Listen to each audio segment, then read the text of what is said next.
오늘까지 사명에 대한 말씀을 나누려고 합니다. 지난 3주 동안 사명에 대한 메시지를 잠깐 정리해 드릴 건데요. 첫 번째 주에는 거침없는 사명이라는 주제로 말씀을 나눴습니다. 우리 한번 읽어볼까요? 시작. 사명을 감당하기 위해 결단하고 시도했지만 장애를 만났을 때 환경이 허락되지 않는다는 이유로 사명을 포기하게 된다. 사명을 멈출 때에는 사명을 감당했던 열정을 자신의 삶을 사치스럽게 꾸미는 방향으로 악용하게 된다.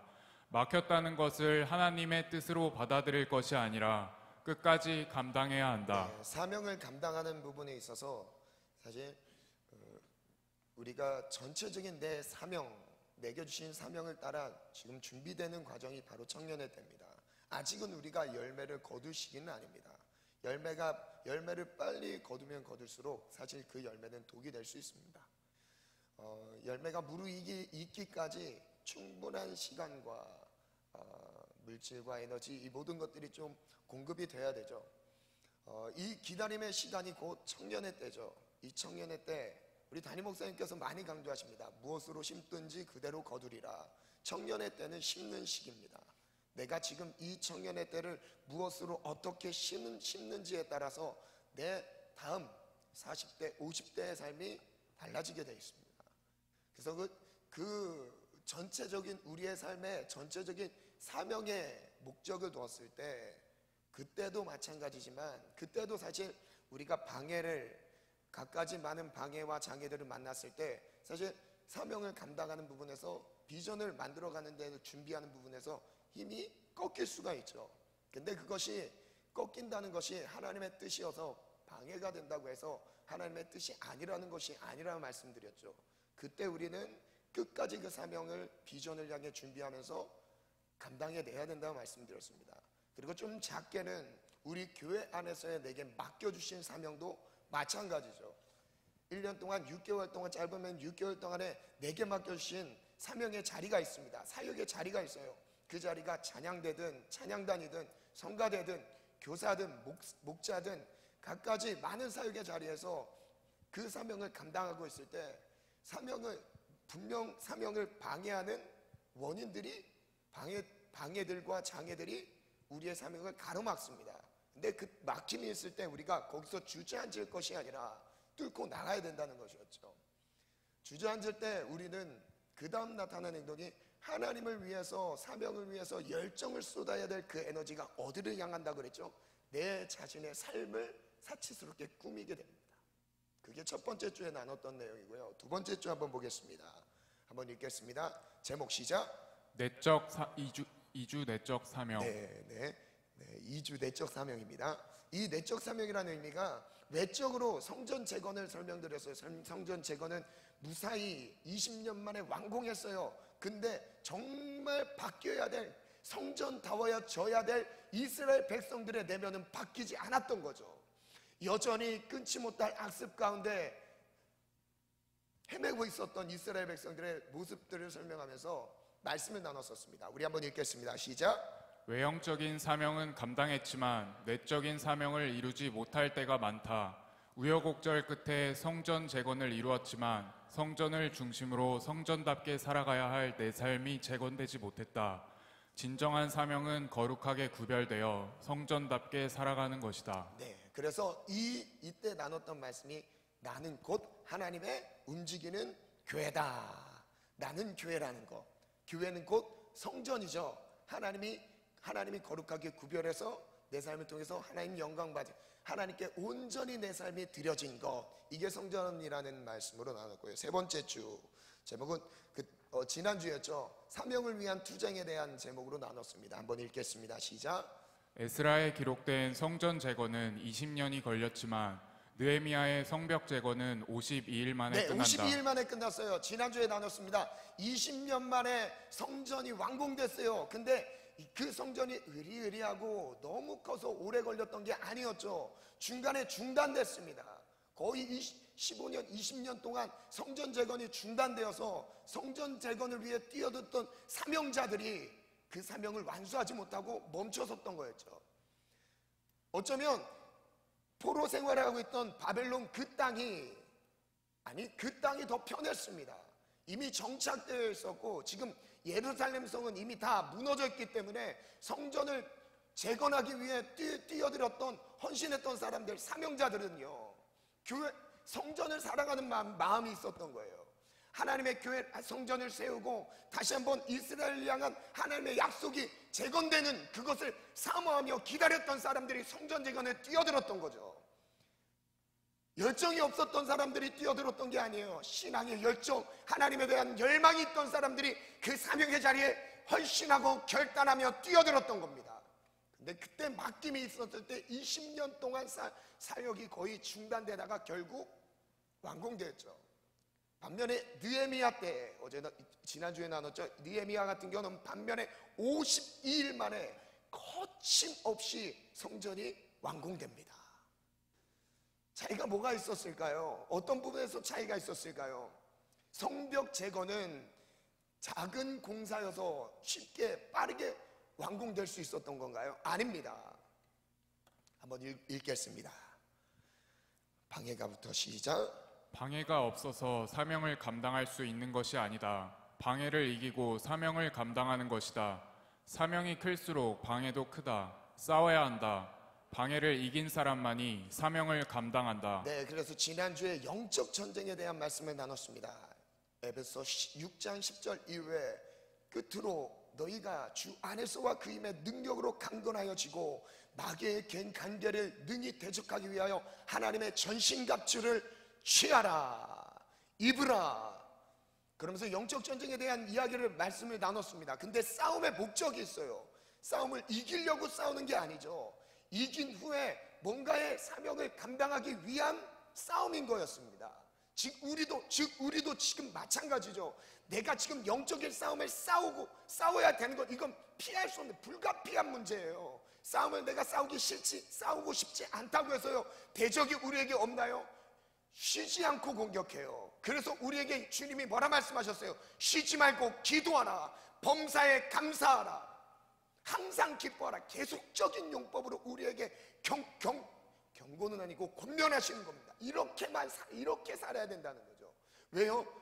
반대로 악한 우리의 대적들, 마귀죠. 우리의 대적은 사람이 아니에요. 마귀입니다. 마귀가 쉬지 않고 우리에게 주신 사명을 감당하지 못하도록 방해와 실수와 회방들을 끊임없이 우리의 사명의 앞자리에 갖다 놓다는 거죠. 그래서 그것을 이기지 못하면 사명을 감당하지 못해요. 여러분, 이건 정신력으로 싸우는 게 아닙니다. 영적인 힘이에요. 영적인 문제 가운데 이기는 자만 결국 사명을 감당합니다. 왜 우리가 사명을 감당하다가 해가 바뀔 때 갈등이 될까요? 내년에는 안 할 거야. 왜요? 힘드니까요. 힘드니까 그런 마음이 생기는 거죠. 오늘은 그렇다면 어떤 주제로 나눌까요? 오늘 제목 한번 읽겠습니다. 시작. 하나님께서 보내셨습니다. 첫 번째인데요, 하나님께서 보내셨습니다. 오늘 사명과 함께 주신 능력에 대한 말씀을 나누고자 합니다. 하나님께서 우리에게 사명을 주실 때 일을 시키려고 주시는 게 아닙니다. 일을 시키려고 주시는 게 아니에요. 그리고 또한 하나님께서 우리에게 일감만 주시는 게 아니라 일과 함께 무엇을 주시죠? 감당할 수 있는 힘을 주십니다. 제가 초등학교 저학년 때로 기억합니다. 몇 학년 때인지 이제 생각은 안 나는데, 저희 집이 이제 주택이었습니다. 그래서 이제 아버지가 이제 그 주택 옥상을 한 층을 더 중축을 해서 2층을 이제 살 수 있는 한 층을 더 증축하려고 이제 공사를 하셨죠. 그래서 1층에는 저희가 살고 2층에는 저희 교회 담임 목사님이 들어오셨었어요. 그래서 담임 목사님께서 이제 저희 집 위층에서 사셨었는데 토요일이나 주일날 아침마다 저를 부르셨습니다. 꼬맹이일 때 딱 전화가 와요. 집에 동의 좀 몰려 보내주세요. 그러면 제가 담임 목사님 불러주니까 기분 좋잖아요. 막 뛰어 올라갑니다. 그럼 목사님 아니면 사모님께서 저에게 그 그날 주일날 성도님들에게 나눠줄 주보를 복사해 오라고 이제 딱 주십니다. 그 복사 원본을 주세요. 근데 그때는 이제 교회가 뭐 큰 규모의 교회는 아니었고 한 50명 정도 모이는 이제 교회였습니다. 작은 교회였죠.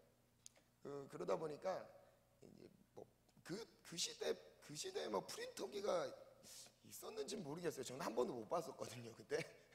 예. 그래서 이제 그걸 받아가지고 몇 장 복사해와 그러면 한 50장 정도를 제가 복사하러 문구사에 막 뛰어갑니다. 그 초등학생들 있죠. 막 괜히 빨리 뛰는 거 있죠. 막 타타타타. 손가락도 막 이렇게 펴고 막 뛰어요. 이렇게 뛰면 공기저항을 많이 받는다. 그래서 혼자 막 이러고 뛰어요. 그래서 문구사까지 한 500m 정도 가요. 막 쉬지 않고 빨리 가서 복사를 해오고 갖다 드려요. 근데 목사님께서 저에게 복사할 수 있는 종이만 주실까요? 야, 복사만 해와, 갔다 와, 그럴까요? 복사비도 주시죠. 돈 500원을 딱 주십니다. 그러면 기분이 좋아서 한 복사비는 한 200원 들어요. 그때 한 장 복사하는데 한 10원? 그 정도 할 때였으니까 한 200원 정도 들어요. 그러면 300원은 누구 거예요? 제 거죠. 300원 용돈 벌었다 이러면서 좋아하면서 막 뛰어옵니다.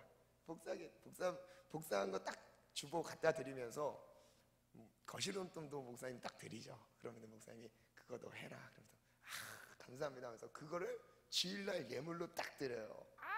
정말 기분 좋았었어요. 우리가 하나님께 이와 마찬가지로 우리가 하나님께서 우리에게 사명 일감을 딱 주실 때 일감만 주시는 게 아니죠. 감당할 수 있는 힘과 에너지를 허락해 주시는 겁니다. 출애굽기 3장 7절부터 한번 말씀 보겠습니다. 하나님께서 모세를 부르시는 장면인데요. 하나님께서 모세를 부르시고 보내십니다. 왜 보내셨을까요? 7절부터 한번 읽겠습니다. 시작. 여호와께서 이르시되 내가 애굽에 있는 내 백성의 고통을 분명히 보고 그들이 그들의 감독자로 말미암아 부르짖음을 듣고 그 근심을 알고 네, 부르신 이유가 나옵니다. 애굽에 있는 내 백성의 고통을 분명히 보았다고 주님 말씀하시죠. 이스라엘 백성들이 400년 동안 애굽에서 포로 생활하면서 고통 가운데 있는 것을 주님이 보셨대요. 그리고 또한요 부르짖음을 들었대요. 그들이 울부짖고 하는 그 모든 소리를 주님이 들으셨대요. 그들이 갖고 있던 근심도 주님이 아셨어요. 그래서 누굴 보내신 거예요? 모세를 보내시는 거죠.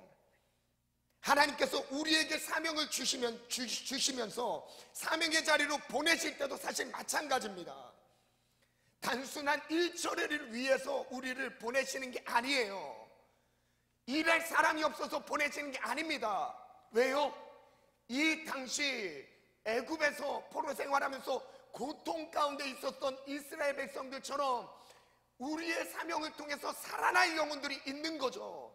회복되고 치유될 사람들이 있기 때문에 우리를 보내시는 거죠. 아멘. 이어서 가겠습니다. 8절부터 시작. 내가 내려가서 그들을 애굽인의 손에서 건져내고 그들을 그 땅에서 인도하여 아름답고 광대한 땅 젖과 꿀이 흐르는 땅 곧 가나안 족속, 헷 족속, 아모리 족속, 브리스 족속, 히위 족속, 여부스 족속 이제 가라. 이스라엘의 자손의 부르짖음이 내게 달하고 애굽 사람이 그들을 괴롭게 하는 학대도 내가 보았으니. 여기서 다시 한번 또 강조하죠. 하나님이 모세를 보내시는 이유 9절에 보면 이제 가라. 이스라엘 자손의 부르짖음이 내게 달하고 애굽 사람이 그들을 괴롭히는 학대도 내가 보았으니. 그 다음 10절입니다. 시작. 이제 내가 너를 바로에게 보내어 너에게 내 백성 이스라엘 자손을 애굽에서 인도하여 내게 하리라. 하나님이 모세를 보내실 때 하나님께서 모세의 실력으로 모세에게 갖춘 능력과 재능으로 애굽에서 이스라엘 백성들을 구원하려고 하시기 위해서 부르셨나요? 모세의 실력 때문에 부르신 건가요? 전혀 아니었어요. 그래서 모세의 반응은 어떤 반응을 보이죠? 11절 읽어볼까요? 시작. 모세가 하나님께 아뢰되 내가 누구이기에 바로에게 가며 이스라엘 자손을 애굽에서 인도하여 내리이까. 아무리 객관적으로 자기의 수준과 형편을 생각해봐도 자기의 능력으로는 이스라엘 백성들을 구원할 힘이 없다라고 인정할 수밖에 없는 거죠. 그래서 하나님 앞에 이렇게 말하는 거예요. 하나님께서 너 가라. 너 가서 이스라엘 백성들을 구원해라. 근데 모세는 내 수준으로 어떻게 그 일을 감당합니까? 제가 어떤 사람인지 하나님 아시지 않습니까? 이렇게 반문해요. 못 가겠다는 거죠. 그때 12절에 말씀하십니다. 시작. 하나님이 이르시되 내가 반드시 너와 함께 있으리라. 내가 그 백성을 애굽에서 인도하여 낸 후에 너희가 이 산에서 하나님을 섬기리니 이것이 내가 너를 보낸 증거니라. 하나님께서 모세를 보내시면서 약속하십니다. 내가 너와 함께 할게. 사명만 주시는 게 아니죠. 주님이 보내셔요. 그러면서 우리에게도 약속하세요. 하나님 내 수준으로 그 일을 감당할 수 없어요. 그때 주님이 우리에게 말씀하십니다. 내가 너와 함께 할게. 하나님은 우리를 보내시는 분이면서도 우리와 함께 하시는 분이십니다. 하나님께서 왜 함께 하실까요? 우리가 사명을 감당할 힘이 없기 때문이죠. 그러니까 출애굽기 4장으로 한번 넘어가서 10절 이하를 한번 읽어보겠습니다. 지금 모세가 말씀 전에 한번 글이 있는데요. 모세가 그 능력을 두 가지 능력을 하나님께서 모세에게 주셨어요. 그 두 가지 능력이 이건 손에 대한 능력인데, 뱀, 너 지팡이 갖고 있는 거 있지 않냐? 지팡이를 던져라. 뱀이 될 거야. 그 꼬리를 다시 잡아라. 다시 지팡이가 될 거야. 이게 첫 번째 표적이었습니다.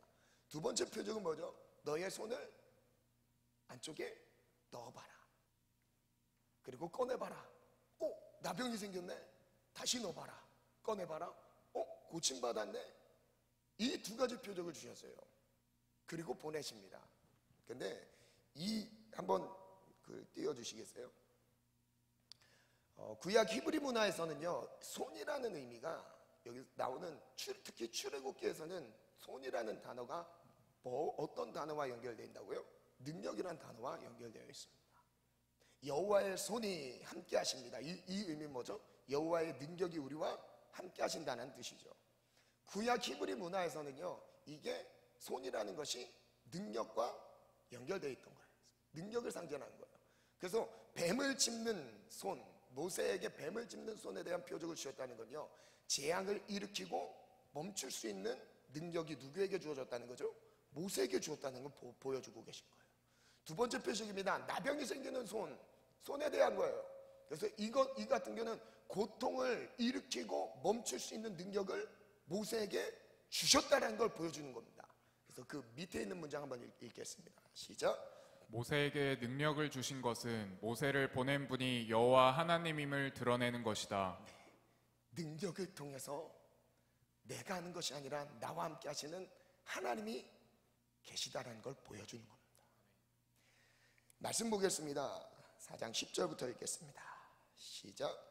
모세가 여호와께 아뢰되 오 주여 나는 본래 말을 잘하지 못하는 자이니이다. 주께서 주의 종에게 명령하신 후에도 역시 그러하니 나는 입이 뻣뻣하고 혀가 둔한 자니이다. 지금 모세에게 다시 한번 하나님이 보내시면서 이제 실제적인 능력을 체험시키고 그를 보내신 거예요.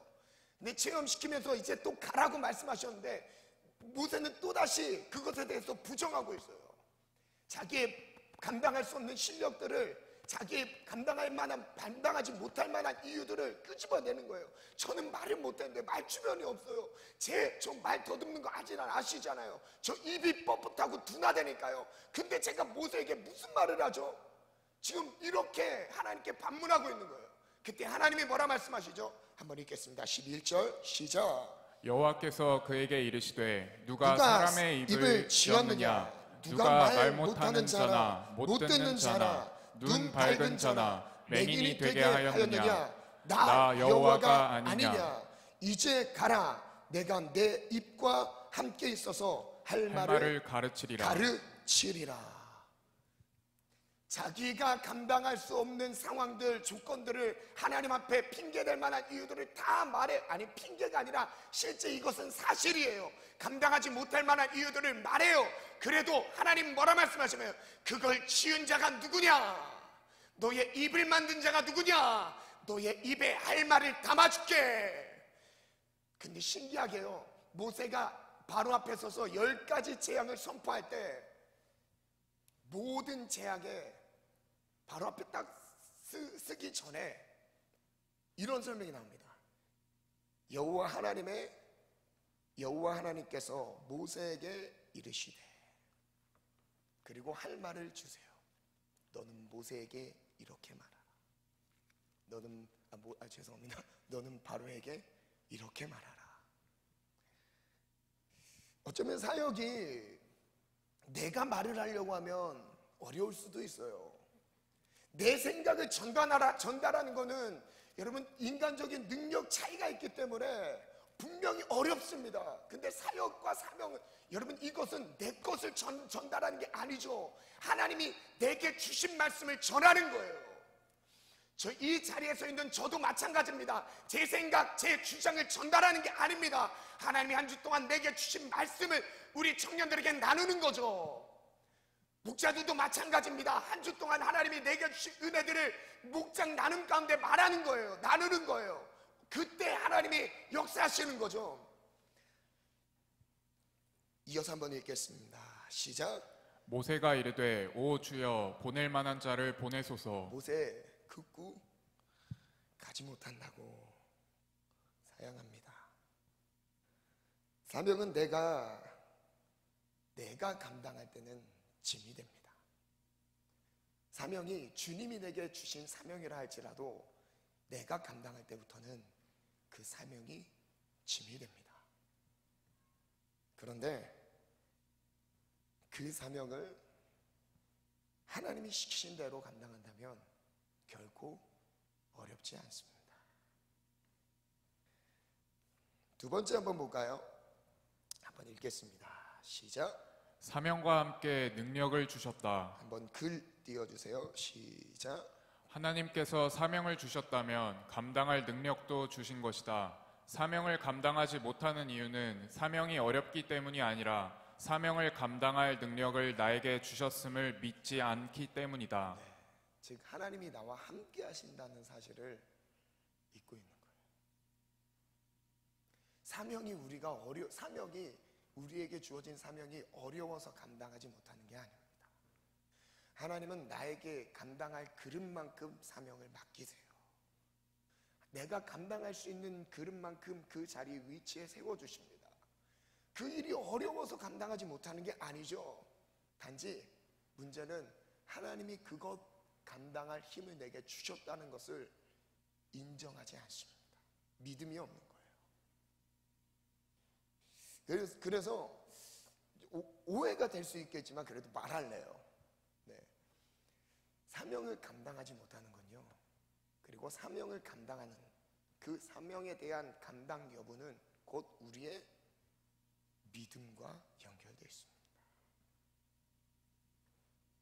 여러분 생각해 보세요. 하나님이 나와 함께 하신다는 믿음이 있는데 하나님이 내게 맡겨주신 이 사명을 감당할 수 없다고 분명히 말할 수 있겠지만 나는 할 수 없다고 말할 수 있겠어요. 맞아요. 모세처럼 우리도 그럴 수 있어요. 충분히 그래요. 저도 기도하지 않으면 마음속에서 그런 마음이 올라옵니다. 그런데 명심하셔야 될 건요, 바로 이거예요. 그 사명을 감당하는 건 내 주체가 내가 아니라 하나님이 시키신 대로 가면 되는 거죠. 근데 그게 안 될 때 우리는 어떤 작은 사명도 감당하지 못하는 겁니다. 사명이 크기 때문에 감당할 수 없고 사명이 작기 때문에 감당할 수 있는 문제가 아니에요. 뭐의 문제가 있죠? 내가 지금 하나님과 함께하고 있다는 것을 망각할 때부터 사명은 짐이 되기 시작해요. 내가 지금 거의 이제 한 해가 얼마 남지 않았죠. 거의 대부분 청년부뿐만 아니라 교육부서와 다른 기관에서 사역을 거의 대부분 감당하고 있을 거예요. 근데 그 사역의 자리가 영적인 권태감이 밀려오는 이유가 뭘까요? 그 사역이 어려워서인가요? 정말 어려워서인가요? 영적인 문제라니까요. 이 일은, 세상 일은 돈 때문에 일을 감당하지만요, 교회의 사역은요, 사명은요, 은혜로 감당하는 거예요. 그래서 그 은혜가 사라지고 희미해지고 그 은혜를 유지하지 못했을 때는 그 사명이, 사역이 짐이 되기 시작합니다. 혹 그 사명이 짐이 되어 있는 상황이 혹시 지금 나의 상황은 아니십니까? 마태복음 말씀으로 한번 넘어가겠습니다. 예수님께서 12제자를 부르셨습니다. 그리고 그들을 보내십니다. 마태복음 10장 1절 읽겠습니다. 시작. 예수께서 그의 12제자를 부르사 더러운 귀신을 쫓아내며 모든 병과 모든 약한 것을 고치는 권능을 주시니라. 그리고 누가복음 9장 1절 2절 똑같은 내용인데요, 한번 읽겠습니다. 시작. 예수께서 12제자를 불러 모으사 모든 귀신을 제어하며 병을 고치는 능력과 권위를 주시고 하나님의 나라를 전파하며 앓는 자를 고치게 하려 내보내시며. 예수님께서 12명의 제자를 선발하셨습니다. 그리고 그들을 보내시면서 그들에게 능력을 주셨어요. 무슨 능력을 주시죠? 더러운 귀신을 쫓아내는 것, 더러운 악한 영들을 제어하는 힘을 주셨대요. 그리고 또한 병으로 고통당한 자들을 치유할 수 있는 능력도 주셨대요. 심지어는 하나님의 나라를 전파하면서 고통당하는 자들을 고치는 것이 우리의 사역이라고 주님 말씀하신 거죠. 그들에게 맡겨주신, 그들을 보내주시면서 당부하셨던 12제자가 감당해야 될 사명이 바로 이것이었습니다. 제자들을 통해서 더러운 일을 행하는 악한 귀신들을 몰아내는 거였습니다. 그리고 인생의 고통의 문제로 허덕거리는 영혼들에게 치유를 선포하고 회복을 선포하는 사명이 바로 12제자에게 주어졌던 거예요. 왜요? 이 일은 예수님의 사역이었기 때문에요. 이 사역은 제자들이 맡았던, 제자들이 위임받았던 이 사역은 예수님이 하셨던 사역이었기 때문에요. 예수님이 그 제자들을 보내셨던 이유는 바로 이겁니다. 내가 한 일을 너희도 하라는 거예요. 우리 예수님의 제자 아닌가요? 그냥 나는 예수님을 믿어요, 그 믿음이라는 그 이론 안에 갇혀서 내가 제자로서 살아가야 될 믿음의 사명의 길을 따라가지 않는다면요, 여러분, 그 믿음은 헛된 믿음입니다. 마태복음 10장으로 다시 넘어가면 5절부터 한번 구체적으로 한번 읽어보겠습니다. 5절부터 8절 읽겠습니다. 시작. 예수께서 이 12를 보내시며 명하여 이르시되 이방인의 길로도 가지 말고 사마리아인의 고을에도 들어가지 말고 오히려 이스라엘 집에 잃어버린 양에게로 가라. 가면서 전파하여 말하되 천국이 가까이 왔다 하고. 그들에게 12제자가 전해야 될 메시지는 이거였습니다. 천국이 가까이 왔다. 천국이 가까이 왔대요. 이 천국이 어떤 의미죠? 지금 예수님이 그들과 함께하고 있는 걸 말하고 있는 거예요. 천국 대신 예수님이 그들에게 함께하고 계신 거죠. 천국은 여기 있다 저기 있다 할 게 아니래요. 어디에 이루어진 거래요? 너희 마음 가운데 이루어졌대요. 누가복음 17장 20절 21절 읽겠습니다. 시작.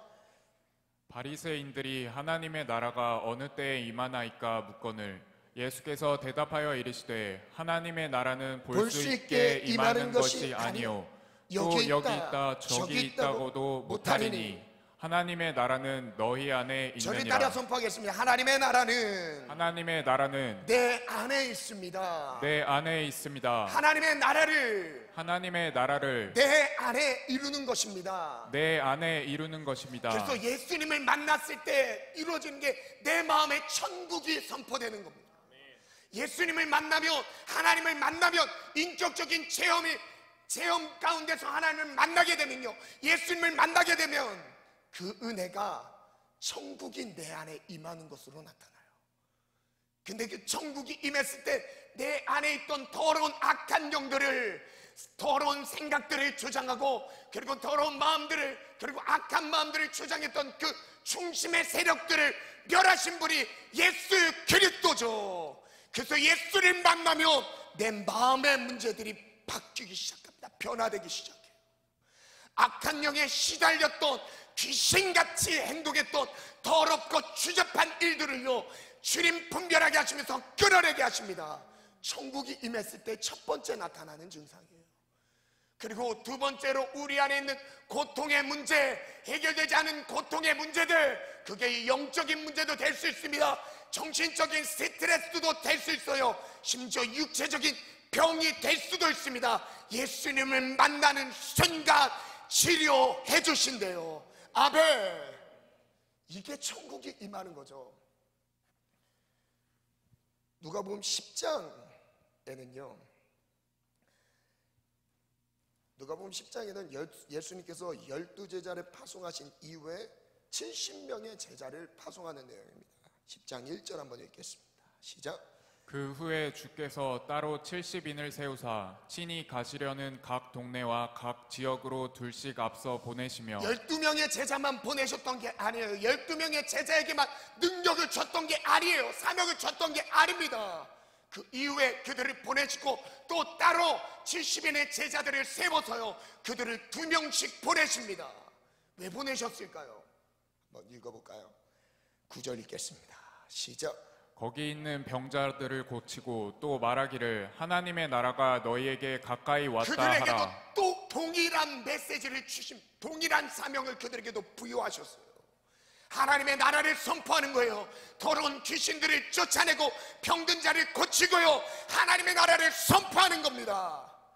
하나님의 나라가 가까이 왔다, 이것을 믿어라, 이것을 선포하기 위해서 제자들을 부르셨던 겁니다. 10장 17절 20절 읽겠습니다. 시작.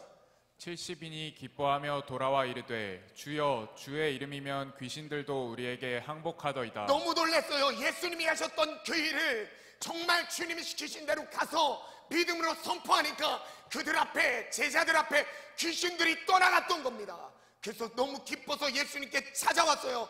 주님의 이름이면 귀신들도 항복하더이다. 그때 예수님이 뭐라고 하시죠?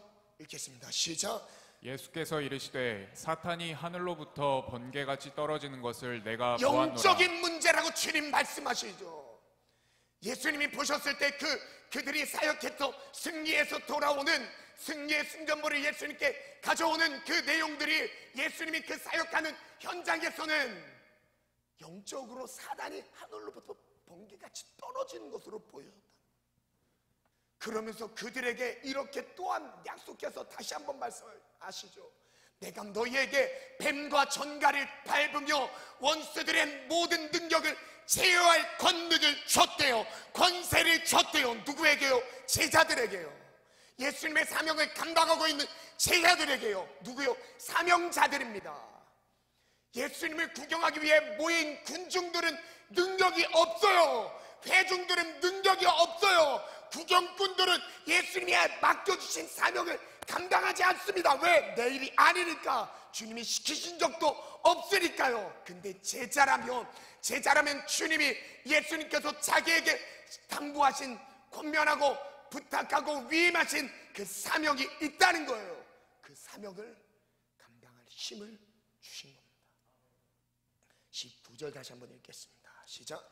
내가 너희에게 뱀과 전갈을 밟으며 원수의 모든 능력을 제어할 권능을 주었으니 너희를 해칠 자가 결단코 없으리라.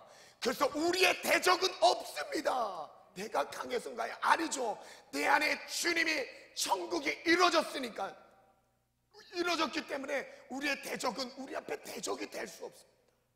저를 따라 선포합니다. 뱀과 전갈을 밟으며 원수 마귀의 능력을 제어할 권세가 나에게 있다. 나를 해칠 자가 결단코 없다. 여러분, 그래서 싸움은 우리가 안 싸워서 지는 거지, 예수의 이름으로 밀고 나가면 다 이기게 되어 있습니다. 왜요? 예수의 이름은요 승리의 이름이니까요. 악한 어떤 지독한 마귀도요 예수의 이름 앞에 힘을 쓰지 못합니다. 사명자이기 때문에 능력이 당연히 따르는 겁니다. 나는 사명자로 주님께서 세우신 것에 감사합시다. 마태복음 28장에 예수님께서 부활 승천을 앞두고, 부활하신 후 승천을 앞두고 마지막 제자들에게 약속하십니다. 그들에게도 동일한 말씀을 주시는데요, 한번 읽어보겠습니다. 18절부터 시작. 예수께서 나와 말씀하여 이르시되 하늘과 땅의 모든 권세를 내게 주셨으니. 누구에게 주셨대요? 예수님에게 하나님께서, 하나님 아버지께서 예수님에게 하늘과 땅의 모든 권세, 영계, 자연계, 이 물질 세계도 하나님께서 모든 다스림의 권세를요 예수님에게 주셨대요. 하늘과 땅의 모든 권세를 내게 주셨으리. 그 다음 읽겠습니다. 시작. 그러므로 너희는 가서 모든 민족을 제자로 삼아 아버지와 아들과 성령의 이름으로 세례를 베풀고. 쭉 읽겠습니다. 시작. 내가 너희에게 분부한 모든 것을 가르쳐 지키게 하라. 볼지어다 내가 세상 끝날까지 너희와 항상 함께 있으리라 세상 하시니라. 끝날까지입니다. 세상 끝날까지 우리에게 하나님의 권세로, 하늘과 땅의 모든 권세를 다스릴 힘으로요 우리에게 함께 하십니다. 언제까지요? 세상 끝날 때까지. 세상 끝날 때까지. 그럼 우리는 뭐를 해야 되죠? 힘을 주셨다는 건 우리에게 능력과 모든 악한 권세를 제어할 수 있는 힘을 주셨다는 의미는 뭐죠? 세상 끝날까지 사명을 감당하다 주님 만나는 겁니다. 사명 감당하다 주님 만난 게 우리의 사명입니다. 여러분, 사명자에게만 주신 게 능력이에요. 사명자에게만 주신 게 하늘의 권세입니다. 즉 이것이 장자권으로도 연결되죠. 그래서 요한복음 1장 12절엔 무슨 말씀으로 이어지죠? 영접하는 자, 그 이름을 믿는 자에게 하나님의 자녀된 권세를 주신대요. 즉 지금 제가 여기서 사명을 주제로 나가긴 하지만요, 믿음을 주제로 나갔을 때도 같은 맥락이에요.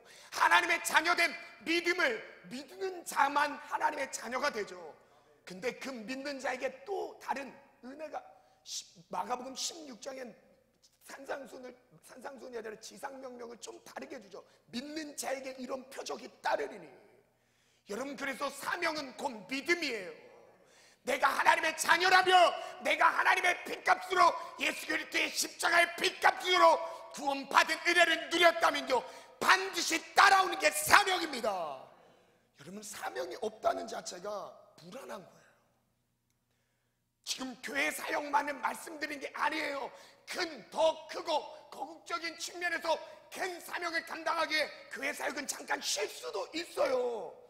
근데 우리의 가는 이 청년의 때 모든 걸음걸음이 사명을 위한 걸음이 되셔야 됩니다. 사명을 위한 준비가 되셔야 돼요. 교회 사역을 강조하기 위해서 말씀드린 건 절대 아닙니다.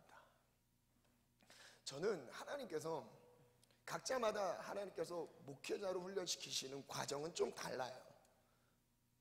우리 담임 목사님 같은 경우는 24살 때부터 사역을 경험하게 하시면서 그 사역에 대한 것들을 거의 전문가 수준으로 이렇게 막 하나님께서 훈련시키셨습니다. 근데 전 좀 다릅니다. 전 사역을 되게 늦게 시켰어요. 사역을 하려고 하면 주님이 멈추라고 해주셨어요. 넌 지금 말씀 보고 기도하라고 하시더라고요. 그래서 저는 그때 막 대형교회에서 사역하고 있는 동기들 보면 되게 부러웠습니다. 저는 뭐 배경이 있어요? 누가 저를 뭔가 밀어주는 사람이 있습니까? 아무것도 없었어요. 그래서 나도 빨리 훈련 받고 싶은데 나가려고 하면 주님이 계속 잡으셨어요. 나가려고 하면 설명할 수 없는 두려움이 확 밀려오면서 움직이지 못하게 했습니다. 그래서 주님이 저에게 계속 그러셨어요. 말씀과 기도로 준비해라. 그래서 마음의 결단했던 건 30살까지 사역을 안 하고 말씀과 기도에 집중하다 30살 때부터 사역을 하려고 하는 마음의 결단을 세웠었어요. 근데 좀 어떻게 좀 진행되다 보니까 제가 좀 계획했던 것보다 조금 더 이른 시기에 28살 때부터 교회 사역은 시작하게 됐었죠. 내 마음에 그 뜨거움이 있었어요. 막 사역은 하고 싶은데 주님이 맡고 계신 거, 잡고 계신 거. 주님 못하시도록 저를 못하도록 잡고 계셨어요. 그래서 교회 가면 저희 아버지 개척한 교회인데 그 개척한 교회에서 성도님들이 누가 있겠습니까? 교회 가면 예배 드리고 프로그램 아무것도 없어요. 그냥 말씀 보고 기도하고, 그리고 혼자 전도지 가지고 교회 앞에 전도 나가고. 전도가 돼요? 전도 되지도 않아요. 정말 마음이 그 과정이 1, 2년이 아니었습니다. 계속 그렇게 연단시키시면서 훈련시키시는데 아직 내가 나가면 쓰러질 걸 주님이 아신 거예요. 사명을 감당할 그릇이 안 된다는 거 아시고 그 훈련의 시기를 보내게 하셨습니다. 그럴 때도 있어요.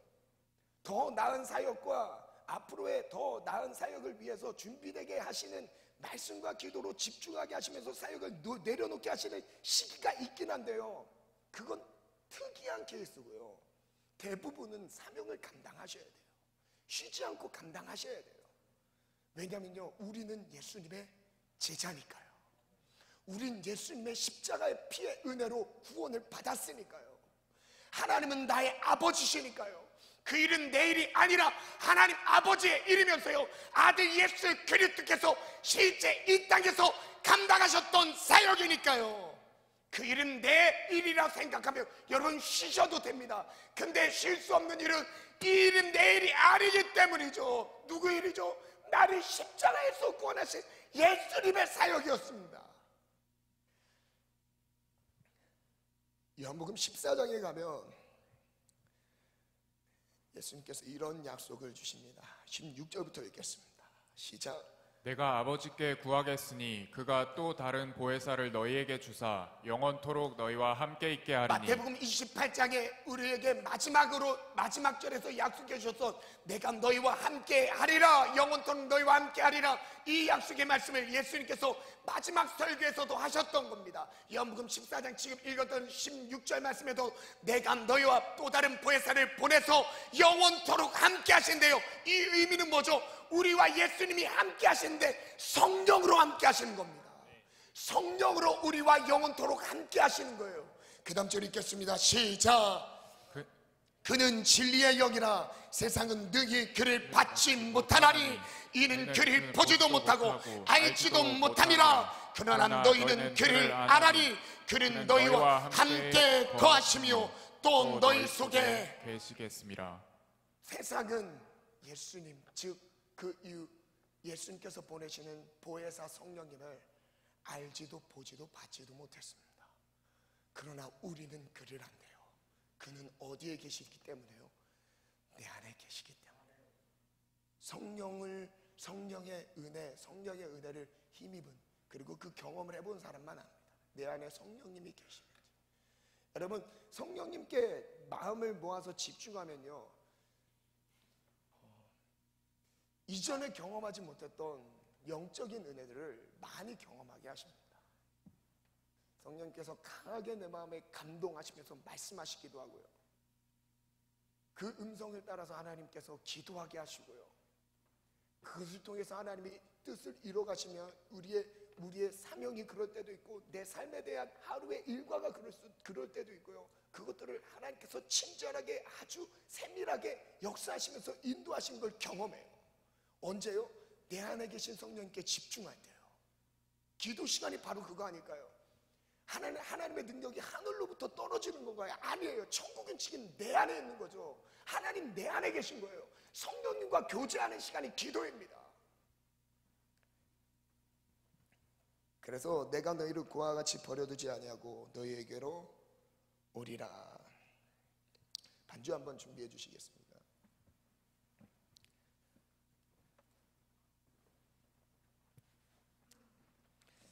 마지막 질문을 드리겠습니다.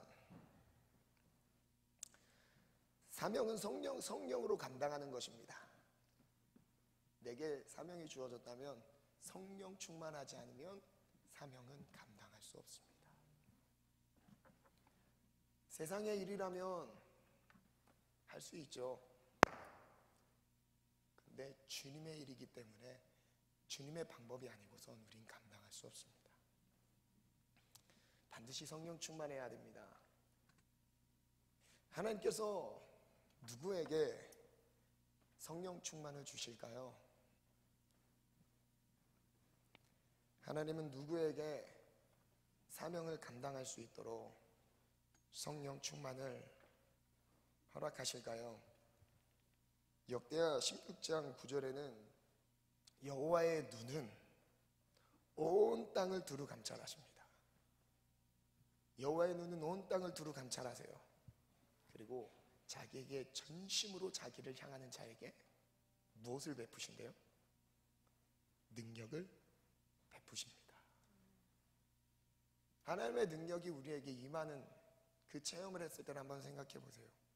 그때가 어렸을 때 주일학교 수련회를 갔을 때든 청소년기 때 성령의 은혜를 체험하며 막 방언도 받고 성령의 역사들을 체험했던 수련회.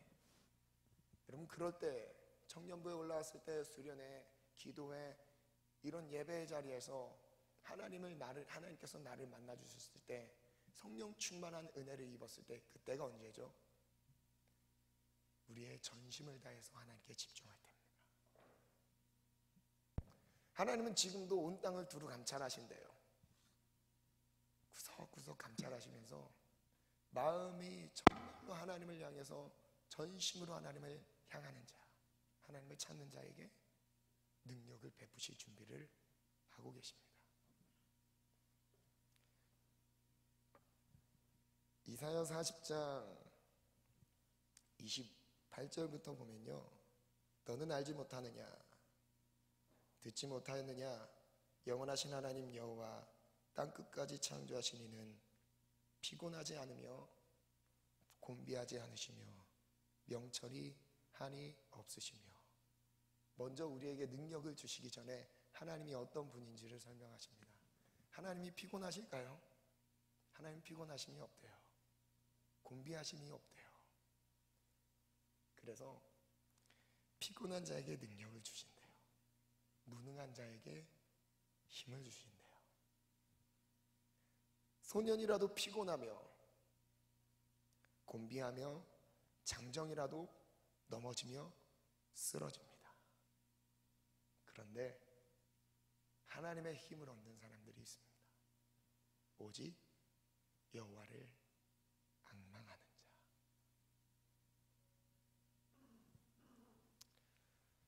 어떤 요행에 의해서 우리의 신앙이 뜨거워지는 것도 아닙니다. 갑작스럽게 우리가 뿌린 것이 없는데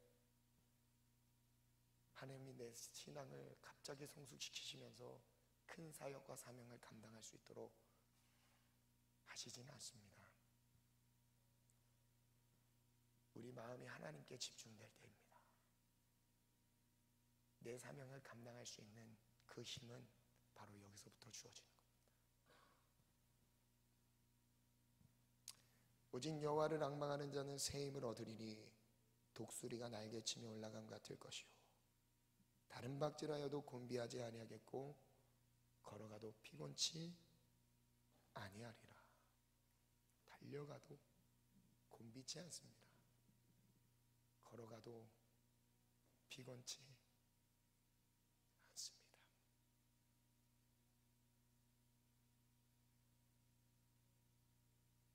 누가요? 여호와만, 오직 여호와만 앙망하는 자. 반주 해주세요. 내 모습 이대로. 우리 찬양으로 하나님께 나아갈 때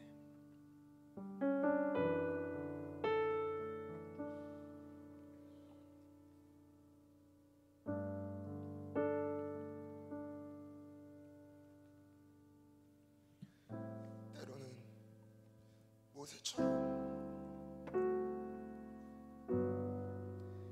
나를 아무리 돌아봐도 주님이 내게 맡겨주신 사명을 감당할 수 없다고 주님께 말할 때 주님은 우리에게 말씀하십니다. 내가 너의 입을 지었다. 너의 생각을 말하는 것도 아니고 뜻을 전달하는 것도 아니다.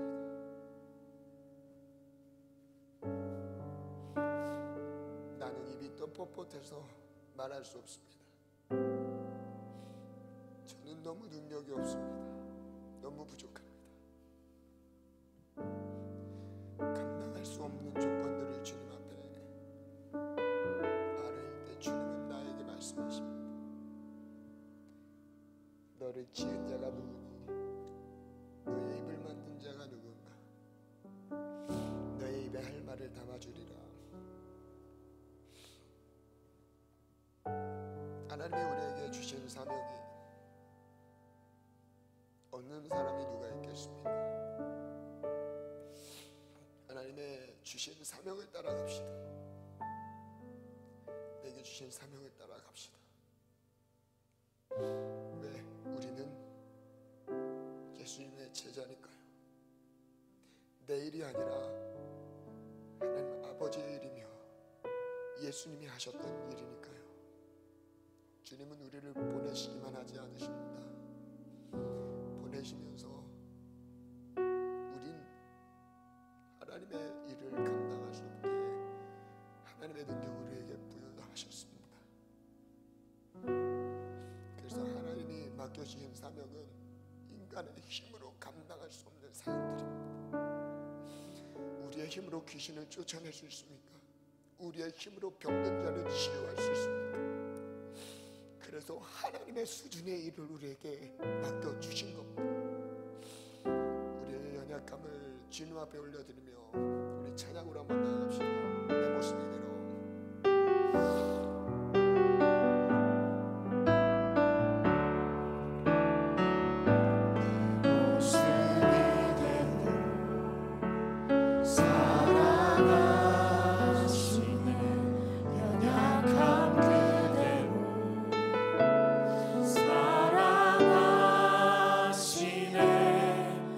나의 모든 발걸음 주가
자들에게 주시는 은혜를 누리지 못했음을 회개합니다.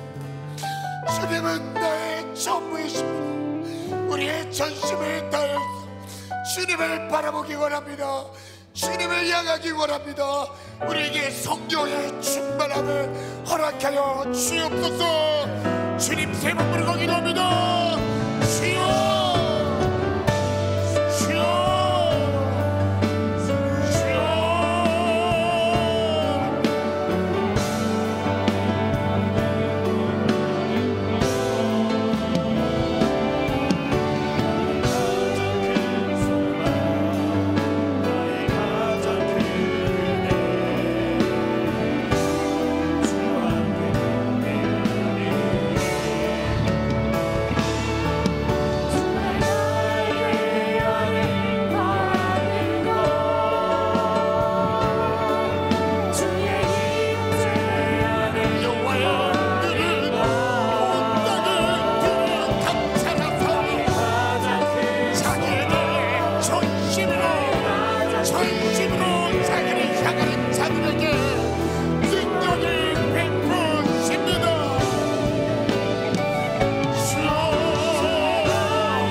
일감을 주시는 것이 아니라 우리에게 이 사명을 주신 것은 하나님의 일을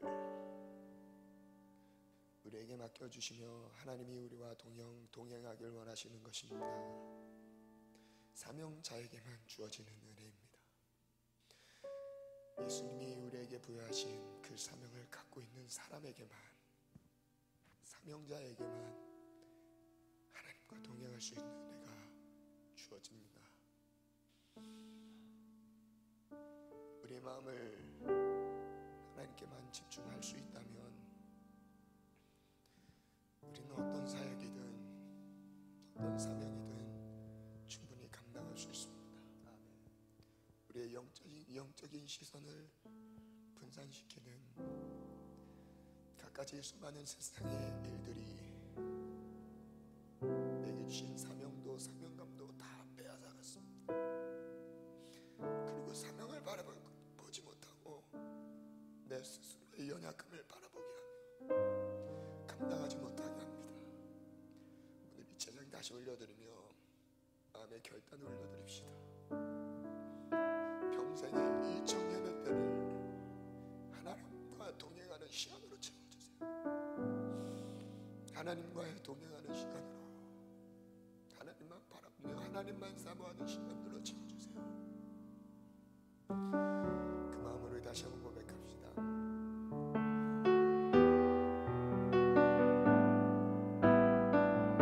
내 모습 이대로, 내 모습 이대로 살아가시네. 연약함 그대로 사랑하시네. 나의 모든 발걸음 주가 아시나니 날 인도하소서. 내 모습 이대로 사랑하시네. 연약함 그대로 사랑하시네. 나의 모든 발걸음 주가 아시나니 날 인도하소서. 주의 날개 아래 거하는 것, 주의 임재 안에 거하는 것, 나의 가장 큰 소망, 나의 가장 큰 은혜, 주와 함께 동행하느니 주의 날개 아래 거하는 것, 주의 임재 안에 거하는 것, 나의 가장 큰 소망, 나의 가장 큰 은혜, 주와 함께 동행하는. 이 시간 다시 한번 기도할 때 하나님 우리에게 맡겨주신 사명을 따라 살아갑니다. 하나님 내게 주신 꿈과 비전의 길 지치지 않고 따라가게 도와주옵소서. 청년의 때에 준비되게 도와주세요. 헛된 길에서 헤매지 않게 도와주세요. 성령 충만을 주옵소서. 내게 맡겨주신 사역과 사명 감당할지어다. 예수님이 하신 그 사명의 길은 나아갑니다. 주여 삼창 두 손 들고 동성으로 기도합니다. 주여, 주여, 주여. 우리의 꿈과 비전, 내게 주신 사명이 닿을 때까지 쉬면 안 될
끝이 아니하리라.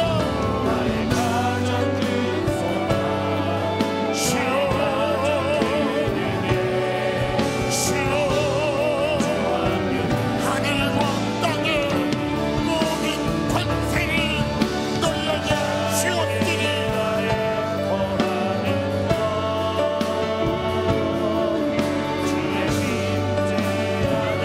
백과 천년이 밟으며 원수들의 모든 능력을 제어 권세를 너희에게 주었으니 너희를 해칠 자 결단코 없으리라.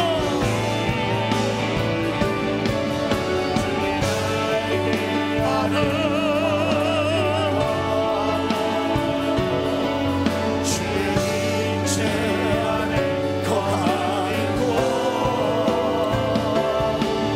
나의 가장 큰 소망 나의 가장 큰 은혜 주와 함께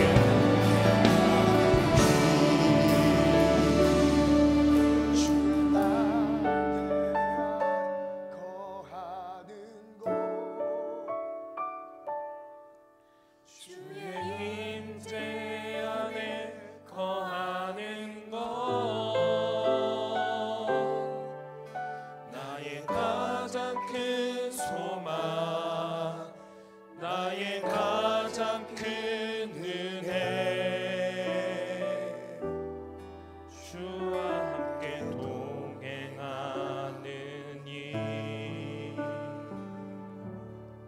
하나님 감사합니다.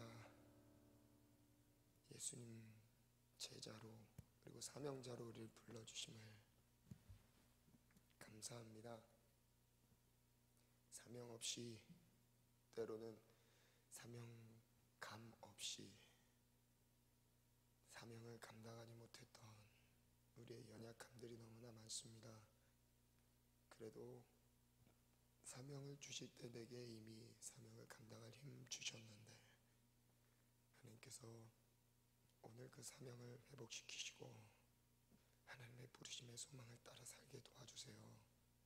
평생에 하나님께 모든 시선을 고정하여 집중할 수 있는 은혜를 주셔서 하나님이 나의 힘이고 주님의 힘으로 모든 일을 감당했다고 주님께 모든 영광을 올려드리고 싶습니다.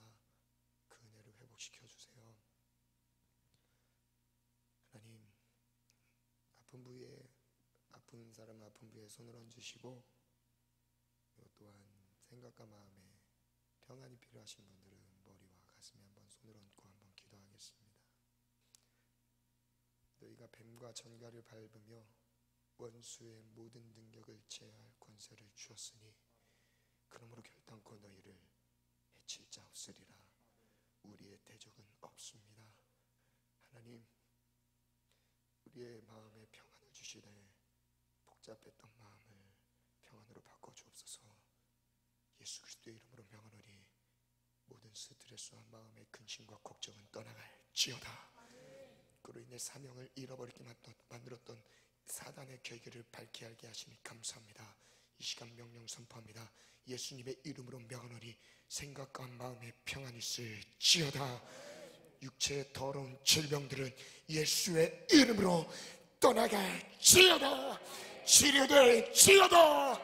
예수님의 권세, 하늘과 땅의 모든 권세로 어미 끄든노니 우리의 사명의 길을 방해하는 잡스러운 악한 더러운 영들은 떠나갈지어다.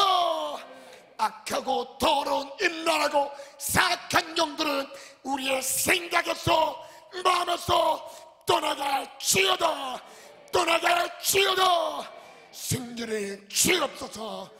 승리를 주옵소서. 감사드립니다. 끝까지 사명 감당하리라.